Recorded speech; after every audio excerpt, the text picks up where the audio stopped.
Hello. In this video, we will be discussing two applications of chemometrics in the nuclear industry. But first, let's discuss what chemometrics actually is. Chemometrics is a field of chemistry that utilizes statistical models and methods, usually using computations, that improve the accuracy of data, form models used to make more accurate predictions of data, such as things like full factorial design, identify patterns in large data sets, such as multivariate analysis, and reduce the complexity of datasets containing larger numbers and factors. In the first example of chemometrics in the nuclear industry, we have nuclear fuel rod analysis, which utilized PCA, or principal component analysis, which is a form of multivariate analysis used for pattern recognition within spectra.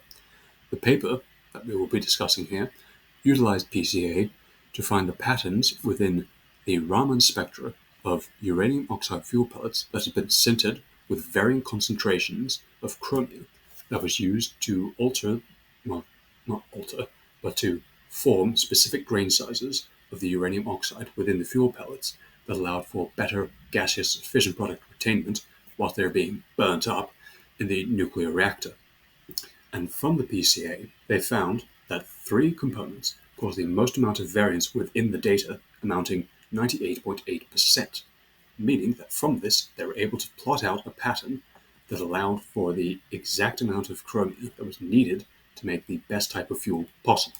In our second and last example of chemometrics in the nuclear industry, we have chemometrics in radiochemistry. And in the paper that we will be discussing, a half-fractional, full factorial, and central composite designs, which are used as predictive models, was used for the separation of neptunium from plutonium and uranium samples through a chromatographic method.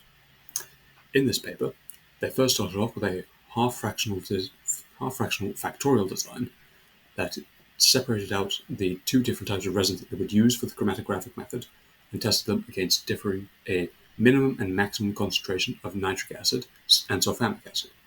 From this, they moved on to a full factorial design in which they tested out nitric acid, sulfamic acid, and concentration of sample volume. They then did the central composites for each of these designs as well, and from that, they were able to work out a surface plot that allows for better predictive models of the specific kinds of separations that you need and the specific parameters that are the best to separate neptunium from both of these samples. And from that, you can use that to iterate onto other types of radioactive isotopes. And with that, we come to the end of this video and the presentation based on the uses of chemometrics in the nuclear industry. I thank you very much for your time.